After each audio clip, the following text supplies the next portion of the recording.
Oregon won the Big Ten in year one, and we know, or at least we think we know, who the contenders are going into next year. Can Michigan State get to that level now or in the future? Let's cross it over and find out.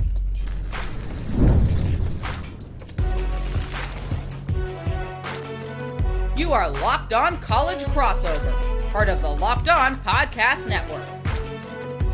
Your team every day. Yes, it's that time once again for a Locked On College crossover edition of Locked On Ducks and Locked On Spartans. I'm Spencer McLaughlin. He is Matt Sheehan, and this is part of the Locked On Podcast Network, your team every day, your number one source to stay up to date with these very green teams, because that is, of course, how we roll with this episode, brought to you by our friends over at FanDuel. Super Bowl 59 is here, and there's no better way to make every play more exciting than with FanDuel Sportsbook. New customers can bet just $5, and if you win, you'll score $200 in bonus bets. How about that? Download the app or head to FanDuel.com to get started. Plus, can Oregon Hoops pull the upset in East Lansing in a game they really need to win? You're going to know the answer to that by the end of this episode. So, let's start with the football conversation, though, Matt. Let's do it. The Spartans came to Autzen Stadium in Oregon's first year in the Big Ten. It went very well for Oregon. Despite Dylan Gabriel's best efforts to give Michigan State chances, they did not have a chance. But, stop me if you've heard this one before, Duck fans. What do you think of the possibility one day in the future of Jonathan Smith beating Dan Lanning in a football game when Lanning has higher-rated recruits and a more talented roster? Have we ever seen that before? Absolutely, positively not. But how's he going to try to do that, Matt? That's a really good question. Incremental progress. Look, a lot of Michigan State fans know that this is going to be a longer rebuild than, your Kurt Cignetti's of the world at Indiana. He has a philosophy. He did it at Oregon State. It is going to be inch by inch in a society where, no, we need things and we need it done now. And, especially in a time where you can really flip your team around very rapidly. That's not to say that there's not going to be improvement from last year, at least on paper. Last year, the big issue, well, it came in the most important part of the football game, the trenches, the offensive line. We went in the season with not a lot of depth, and wouldn't you know it, before the fourth game even kicked off, we were on our third string right guard, which was just the first guy that showed up in the student section that day. It was not great. We had to carve into that immediately. That didn't help the offense, and that's not to say it was the only issue with that offense. But you flip sides of the field, Spencer, we did it. We did history last year. We went 7 straight games without a sack. That was the longest streak in FBS football since at least 2005. I believe, if I'm thinking of that little stat graphic that blared on the Big Ten Network and Fox. We're going to try to pick up the pieces here. They did a little bit on the defensive end, but the offensive line is really where they picked up a lot of pieces in the portal and also starting to stack recruiting classes. They have 9 offensive linemen over the last 2 recruiting classes. Let's see if Jim Maholchek, our offensive line coach, can do what he's known to do best and develop these guys. But yes, I don't know if we're going to be up there with you guys in Indianapolis this year. But hey, you know what? Forward trajectory is what we're looking for. And that's what you can see on paper with the movement that they've had. How about you guys? Is it, once again, Big Ten title or bust going into next season? Are you guys going to take a big hit? Because I am genuinely curious what the Ducks are going to be looking like. Or do you got to steal more great starting players from other teams? Hey, it was just the one guy, and we appreciate it because Derek Harmon was great. But it was fantastic, he's about to be drafted. Unfortunately. Yeah, he's about to be drafted in the first round. But I think for Oregon, I legitimately, and my everydayers are aware of this at this point, I don't want to talk myself into putting a national championship expectation on this 2025 team. Oh, do it. Come on. I bet you by August I'm gonna get there. Say it with or your the chest YouTube right comments will talk me into it. They'll start to resonate. They'll just sit in my head for a while. The secondary is gonna be better. Dante Moore will be better than Dylan Gabriel. It's all gonna come to fruition. It's all gonna be there. But I even in the context of a Big Ten championship, don't have the expectation. The only expectation I have for Oregon year in, year out as a baseline standard of success, 10 wins make the playoff. That's a successful season. No matter how much of a reload you are doing year to year, that should be attainable. And the reason that I can see my expectations maybe cycle up as the summer rolls along and the fall eventually rolls around again, just over 6.5 months from now, is that Oregon's schedule is incredibly favorable. And Okay. it's not because Michigan State isn't on it and I expect them to be a world beater, but there is no Thanks. Ohio State. Right. There is no Michigan. You do have to go at a Washington team that I think will be improved. You have to go at Penn State. You have to go to Iowa. But I feel good about Oregon's chances to win minimum one of those games. And I don't know where the losses would come from elsewhere, but that's why we play the games on field, not on paper. And I wouldn't say Big Ten championship game or bust. Like if they go 10-2, if they go unbeaten in the non-conference slate, and let's say they losing at Washington, that would be really, really tough. Would it be fun for you? Yeah. No, it would not. It would not be fun. It'd be tough. Would not be fun for Dan Lanning, even after a 49-21 beatdown this past year. But let's say you lose at Penn State, and let's say Indiana comes into Autzen and sneaks one out, and you have an off day, and you go 10-2 and miss the Big Ten championship game and make the playoff. I wouldn't look at that as a failure. I'd look at that as apparently the better path to winning a national championship. I mean, you guys have got to figure it out. Well, you know, course, don't yeah. make the Big Ten championship if you want to win the national title, or at least Ohio State figure that out. But something I want to throw out there for my Oregon audience, Michigan State fans certainly know this, Matt. Can you name the 3 Big Ten programs that made the 4-team college football playoff? Can you name them? I bet you can name the first 2, Ohio State, Michigan. That made the 4-team? That made the 4-team playoff. Yeah. Can you name the 3rd Big Ten team that got there? Oh, that's right.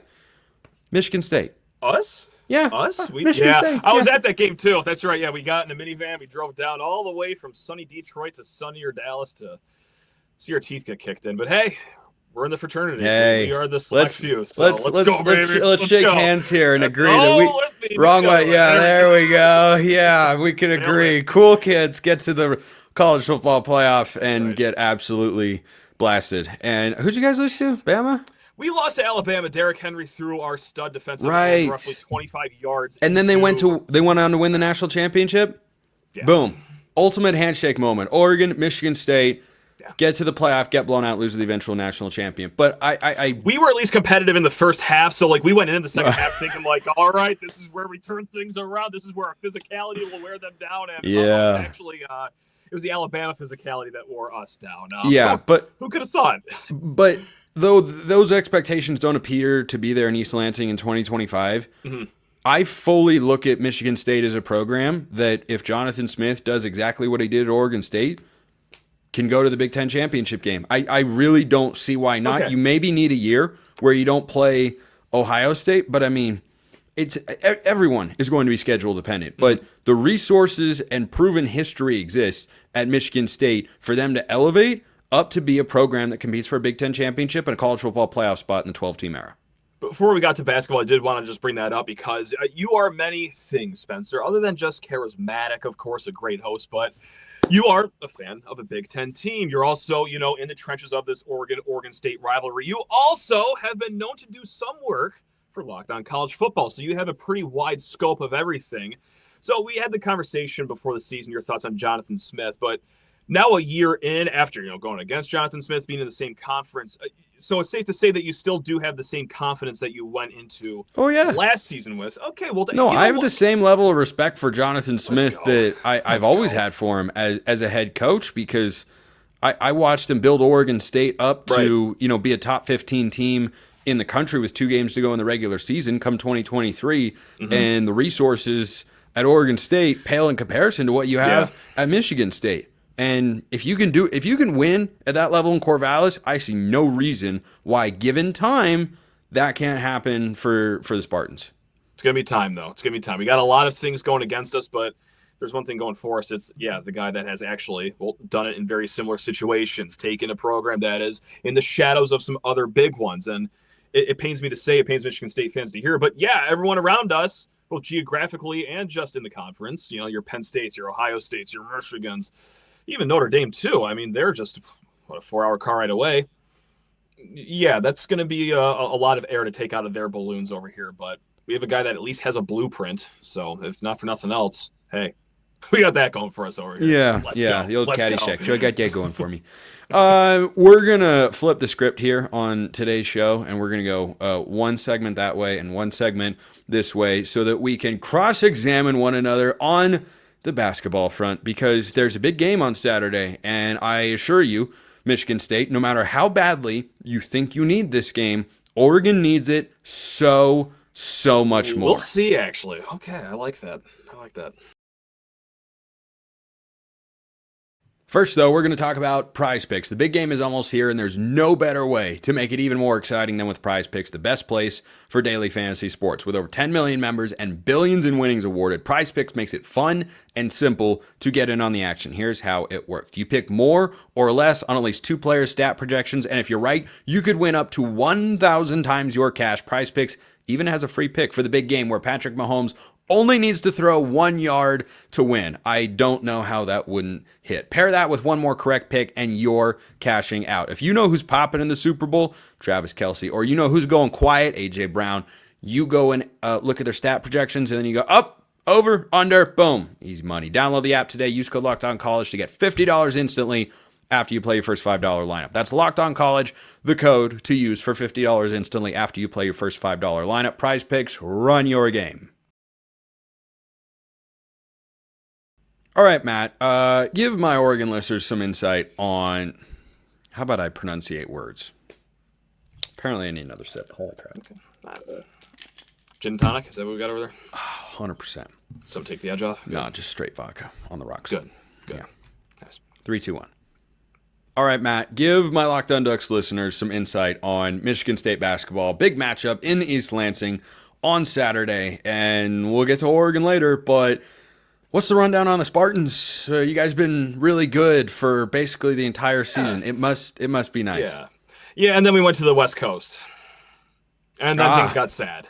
And now we're streaking in the wrong direction. We've lost 2 straight, and you would think the sky's falling over here. And it kind of sort of somewhat is, but in a different context from what's going on at Oregon, with all due respect. Right now, our panic, hey, for the first time in 5 years is, oh my God, we're finally going into February in the talks of a Big Ten conference title. And, that 2-game lead evaporated when you lost to USC and UCLA. But it's just how you lost those 2 games that have us thinking, was everyone right that was saying, Michigan State only won 13 straight because they were playing bad Big Ten teams? I mean, I still think Michigan State is a good team, but there are some flaws that come out of this West Coast trip, right? Like the lack of, just a real solid front court. They've taken steps from last year. Michigan State fans know this because, we were in the basement of the conference. It's not elevated to the point where it needs to be. You don't have a guy in offense where you can just dump the ball down low and he's going to automatically get you points on the low block. Jackson Kohler can do that, but the other 2 tall guys, not a lot of offensive prowess over there. So, along with that, let's just not talk about the big guys. Let's talk about everyone else that likes to shoot threes, that can't make threes, because we are, what is it now? You have guys that like to shoot threes that don't make them? We have guys that like to shoot threes that don't make them. We're the same. It's sound like a demolition site, noon. Yeah. Box this Saturday, or 9 a.m. for you guys, unfortunately. But regardless, that hurts when you're not even shooting 30% from threes like you just did against UCLA. But it has been a odd week because we've been lauding this team for their depth the entire time. Hey, this team goes 10 deep. No, they don't have an alpha. No, it's not a problem, but we just saw what happens when no one is the alpha in the room either. No one could take over the last 2 minutes of that UCLA game. There weren't enough players that can just assert dominance early on in the USC game. So we're at a weird pass. I don't know if any of that answered your question whatsoever, but I'm optimistic about the team. I still think we're good, but after back-to-back losses in the manner of which they've done it, I'm confused as well, Spencer. So I tried my best there. Yeah, I think you did pretty well. 8.5 out of 10. It's an 8.5. Good. That's better than I usually do. So yeah, great. Good, solid 8.5. It was. I was having an out-of-body experience there because you were talking about Michigan State, but you were describing Oregon. Oddly enough. Is that right? Okay. Yeah, that's incredibly right. Multiple losses in a row, feels really bad. No one took control early. No one took control late. I mean, Oregon had a chance to beat Michigan the other day in Ann Arbor, and guess what? They didn't. Why? Because down the stretch, no one looked sure of themselves, and they turned the ball over and missed shots. So, yeah, that's kind of where Hold on. Are you talking about Michigan State versus UCLA? Now I'm confused. Now the room's spinning. I know. Yeah, this is a very confusing time for Matt and I. Please bear with us here as we try to overcome these insane mental obstacles that we are dealing with. But if Michigan State gets right, if they're going to look like the team that won 13 straight, who gets going? Yeah, like everyone. I mean, so Akins has had kind of a slump-ish, and that's our senior guard wing player. He's really strong defensively, and that hasn't taken a dip, really. But his offense has kind of been, like he went into that UCLA game, not shooting above 30%. I'm sorry, are you talking about Akins or TJ Bamba? I can't tell. Jaden Akins from Farmington Hills, Michigan is who we're referring to. We'll be as specific as possible. So we're going to need to see a resurgence of him, and he showed glimpses of it against UCLA. He was mostly assertive. He did have some passive moments, but nevertheless, he was solid until, well, it was winning time, and that's when everyone at Michigan State decided, no thanks, this life ain't for me right now. But so that's who's going to have a big game. We got to see him bounce back. Jace Richardson, 4-star, son of Jason Richardson, for all you NBA fans out there over at Oregon. Don't make me feel old like that. Yeah, I know, but Jason Richardson's kid? He's balling, man. He's balling. Comes off the bench. He's projected in the first round of a bunch of mocks, if not early second round. He had his worst game against UCLA, scoreless from the field, but he has just been dynamite outside of that. So we're going to need to see a resurgence from him. We need to see a bounce back from Trey Holloman, our backup guard. Hey, Jeremy Fears would like to see you more aggressive. So it kind of is a little bit of everyone there, and I didn't even bring up the front court because their offense needs to improve too, and we have seen it at times, just when the conference schedule is a little easier and the easier non-conference teams. So I'm sorry to give you such a blanket answer there, but yeah, after the last two games, it truly is a little bit of everyone, I think, at Michigan State. My answers in the third segment might be somewhat similar, but are you really sure Jason Richardson isn't still playing shooting guard for the Phoenix Suns? Are you 100% positive? Not 100%. I'd have put it at 80%, but 80. I've fallen so far off the NBA this year that call Shams and ask. See if I'm sure that's the news that he would want to discuss right now, because there was nothing else in the NBA recently that shocked everyone where they stood. But let's go one key. No, we'll go two keys. Two quick keys here. Michigan State wins and snaps their 2-game losing skid. My heart breaks for you. Yeah. If they do what two things? I'd love to see them shoot the 3-point ball just a little while. I'm not going to ask the world out of them. I'm not going to ask them to go Golden State Warriors Splash Brothers, but I just need to see the 3 fall for a first half, and not just, hey, let's have the 3 fall. Who is shooting these 3-pointers? Last game against UCLA, we go into halftime down, 13 3-point attempts. 6 of those were taken by guys that were shooting less than 20% on the year. I get it. Shoot yourself hot. Shooters shoot. What if you guys aren't shooters now? What if the numbers don't match that whatsoever? So I need to see the guys like your Trey Holmans, like your Jaden Akins, like your Jace Richardsons. Hey, Jeremy Fears, go ahead and pop some off. Actually taking some 3-point attempts. And also, yes, just the rebounding, because that is the cornerstone of Michigan State basketball this season. They've only been out-rebounded in 2 games so far this year. So that's if Michigan State isn't nasty on the boards like they have been all year, I expect them to be. Well, that's where we can get into some dicey situations, because against USC, they beat the Trojans by 1 on the boards. They didn't tell the whole story, though. They got an early deficit in the rebounding that led the Trojans to start hot. They had some moments in the second half where they gave USC 3, if not 4 possessions late. So the rebounding needs to be the rebounding that we expect here at Michigan State this season, at least. Well, those are the biggest questions I have about Michigan State. Matt is going to ask me the biggest questions about Oregon so that I can rant about the infuriating group of individuals at times, many times over the last couple weeks, that is Oregon basketball right now. And boy, how could you possibly want to go anywhere else for that? First, this episode brought to you by FanDuel. Super Bowl 59 is here. 1 game, 2 teams, endless possibilities. Fly, Eagles, fly. And there's no better way to make every play more exciting than with FanDuel Sportsbook. I hope the Eagles win. Whether it's predicting the first touchdown, calling the MVP, Patrick Mahomes, or even betting on the coin toss for you sickos out there, FanDuel makes it easy to get in on the action. With live betting all game long, you can adjust your bets as the game unfolds and feel the thrill from kickoff to the final whistle. Download the app or head to FanDuel.com to get started. Bet just $5, and if you win, you'll score $200 in bonus bets. That's FanDuel.com. Plus, you can bet college football. Win totals for Oregon already up there, and a bunch of other college football teams, national title odds, Big Ten title odds. It's all over there at FanDuel.com. FanDuel, official partner of Super Bowl 59. You have no idea where I'm going to take this first question right now because look, you guys, 4-game losing streak. You go on over to Bart Torvik right now. They have Michigan State projected to win this game 78-68. It's going to be a spotlight game on Fox, noon Eastern, and also at Michigan State. It is reunion weekend. All the 4 players are going to be there. It is going to be a hype Breslin Center. So with all that said, Spencer, why am I scared of this game on Saturday? Is it are you going to diagnose me with a mental illness right now? Is there actually anything that you've seen from your team that should give me fear? Just shoot me straight, whether it's sending me to a psych ward or, giving me reason why Oregon can be a live dog in this game. That's Gotcha. Sophie's choice. I mean, okay. I think I'm going to call Sophia Falcone, see if she has a hookup at Arkham for you there, because there is a crazy element to being scared at home of a team who has lost 3 consecutive games on the road and 4 consecutive games overall. So, they have not been the road team they were to start the season when, in the first couple months when everything was going great and they were running up towards a top 3 or 4 seed in the tournament. Right. They actually were only losing at home, oddly enough. There was a random bank shot by UCLA with a half second to go that you kind of went, that sucks, but you're going to lose eventually.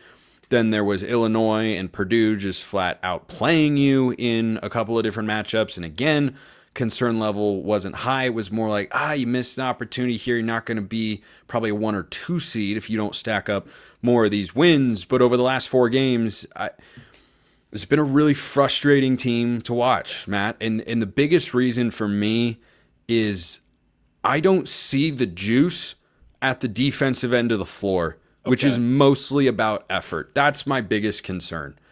I discussed it at length on my show yesterday because the offense played much better against Michigan. They still have, horrific shot selection. They will shoot. Good. They will shoot any 3 that comes to them, even though they're outside the top 115 in the country shooting threes this year. They have some guys who can shoot. And it's not as if I never want to see him put up a 3-point shot. But the number of times, because you have to be able to hit threes. You can't just make it work for 2s and be a high-level offense. But the number of times that a 3-pointer is put up with more than 15 seconds on the shot clock is infuriating. The lack of inside presence against Michigan was mind-boggling. TJ Bamba is one of the strongest players in college basketball. He's a veteran. He is a phenomenal driver. He is determined to fix his 3-point woes. He has historically been a great 3-point shooter. He sucks at it this year. He is well under 30%. But his reluctance to force the ball inside or at least use that as a driving kick drives me insane. And the number of times that guys will settle for a 3 early in the shot clock, even if you're a capable 3-point shooter, better ones are out there. Here's the difference in the Michigan game on Wednesday. A game that Oregon had every chance to win, but they got in their own way in a couple different areas. Way number 1 was they put up 27 threes. They only made 9 of them, but that didn't stop them from shooting. But the biggest thing, the difference between them and Michigan, Wolverines had 17 free throws made on 21 attempts. How many free throws do you think Oregon shot? Oh, is it 21? I'm just going to go blackjack. It's not. They had the double down number on blackjack, 11. Oh, great. So they had 11 free throw attempts to 21 for Michigan. Yeah. They were just getting dominated inside, and everything they were doing was perimeter based, and they just don't have an inside scoring presence. Nate Biddle had a great game scoring the basketball. He was 6 of 8 shooting, but he was 3 of 5 from beyond the arc. Nate Biddle put up 3 shots that were 2-point field goals, and one of those was a mid-range jumper. So Nate Biddle, your 7-foot center, who's got all the skill in the world, is just not scoring in the paint. They're not trying to get him the looks there. So the offense was better against Michigan. That's legitimately, that's an encouraging sign. The problem, though, is they had back-to-back halves. They gave up 41 in the first and 39 in the second. Dana Altman coached teams used to only give up 72 in an off game and would regularly hold teams under 60. This team doesn't have that juice right now. Once they're down 10 with 6 minutes to go, then you see them lock in. Okay. But there is no overarching concern that causes them to, from minute 20 in the first half to minute 1, in terms of how much time is on the clock in the second half, play hard at the defensive end. They have too many lapses, too many miscommunications. The effort is not there. They leave guys open, get beat off the dribble, get out physicaled. They're not a good defensive team, and that is the most frustrating thing. So, tangent over, but that's why this team is frustrating. Okay. I think that was the question. Yeah, that nailed it. Yeah, I think I answered. That's the old Nick Saban presser. I think so. I don't even remember what you asked me. I just wanted to say that. That's a good saving. Wow, that blew me away right there. Look, this game for Michigan State, it's easy. You right the ships here. Okay, you still are holding pace with the leaders in the Big Ten title race, right? Pretty cut and dry right there what this game means. For Oregon, though, what does a win mean here? Because I looked at a few top bracketologies here, and I was surprised, and maybe you guys are surprised too, or maybe not. I don't want to speak for you guys. But one of the top ones that we have on the show, too, 131 Sports, he's one of the top bracketologists out there. Before the Michigan game, had you guys squarely in as a 5 seed. I mean, so is the tournament lock starting to be a question in your opinion? Yes. Or I guess what? Okay. Yes. So in my view, it is. Yeah, in my view, it is. Lenardi had Oregon as a 6 going into the Michigan game. Okay. I imagine if they lose to Michigan State, which I fully anticipate them doing, that probably knocks them down. I mean, at least to a 7, but maybe an 8. Road losses to quad 1 teams are not going to punish your resume, right. But losses are still going to knock you down a bit. So I'd say they'd be no higher than a projected 7 based on where Lenardi had them earlier in the week. But I'm concerned, Matt, because I don't know where the losing ends. I'm not predicting they're going to lose every game they have left. They have 2, 4, 6. They have 8 games left, including Michigan State. I think they're going to lose to the Spartans, and then they'll have 7 regular season chances to win. But this is a team that had lost 2 in a row for the first time all year, came home against Nebraska, and was flat. Early, trailed almost the entire game. They led 2-0 at about the 17-minute mark, and then they trailed the rest of the game. So I have no confidence until they give me a reason to have confidence in that they can get back to what they were. Because they're not dealing with mass injuries as they have in the past, where Biddle or Dante or everyone was just banged up and not playing and inconsistent, and then Dana tries to cobble it together to make a run at the end of the season.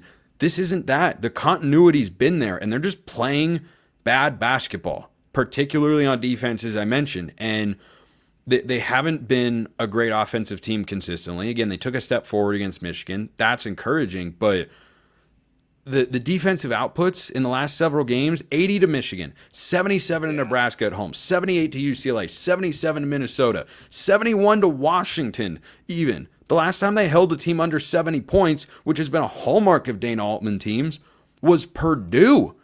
And that was a long time ago. So they've lost 4 straight.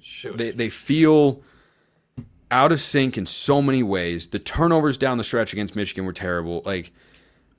I know Michigan State feels like they are teetering on dropping down, but I am in full-fledged concern mode that Oregon, in a 9-game stretch where they probably had to win 4 to assure that they'd be a top 5 or 6 seed, I am 100% in the camp of I could see them winning 1 or 2 and suddenly putting themselves onto the bubble. Their resume is so good because Texas A&M and Alabama are awesome. Yes. And you have wins against both of them. It's incredible.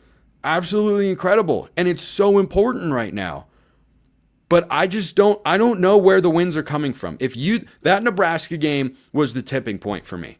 UCLA, all right, bad day. Yeah. After, Minnesota, I said, all right, you have a bad loss, whatever. UCLA, okay, that's concerning that you got blown out. But that you got blown out, you came back home against a below average team, and you were flat. Concern levels through the roof for me right now. This would be a stabilizing win for the Ducks, and they need it badly. nodding my head violently for everyone listening on the podcast when talking about the Nebraska game because I bet you guys first half cover the spread. FanDuel Sportsbook, America's #1 sportsbook. What was the Oregon first half spread in that game? Oh, I can't.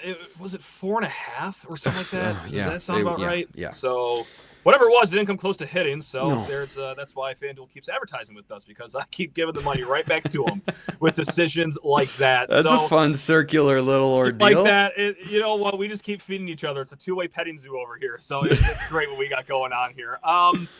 What a change from football season because, look, we've had you on, of course. We did this crossover show before. My Spartans got fed into the wood chipper at Autzen, and we got some comments like, oh, this Spencer's guy is way too arrogant. Oh, he's cocky. It's like, well, I got arrogant and cocky from your guys? You would be too if you were the host of a team that is undefeated and is going to just waltz their way to a Big Ten championship, at least a game. And then, of course, you guys eventually won the title. But so you guys, like, Spencer talks real about his teams. Like, it's not that hard. They just had a wagon. I tell you, if you don't think I'm about to go after we record this and look at those comments just to see and just give me a smile, you're so wrong. I'm so going to do that. I think somewhere in the email inbox too, so I'll have to give you the password. It wasn't like an overwhelming amount, but there was someone who was like, "Oh, that guy needs to get knocked down a few pegs." Like, well, then tell him to root for a different football team. I don't know what to tell you. He does a podcast about the #1 team in the nation. Yeah, that was a good day. Well, no, Didn't that late field goal give Michigan State the cover though? Sure did. Good team. Yeah. Great teams cover. Yeah. FanDuel, they know what they're doing. Right. Matt Sheehan knows what he's doing. Talk about the Spartans. I occasionally know what I'm doing. Talking about the Ducks. That'll do it for us today. Appreciate everyone listening. We will see you next time. And until then, hope you have a wonderful rest of your day.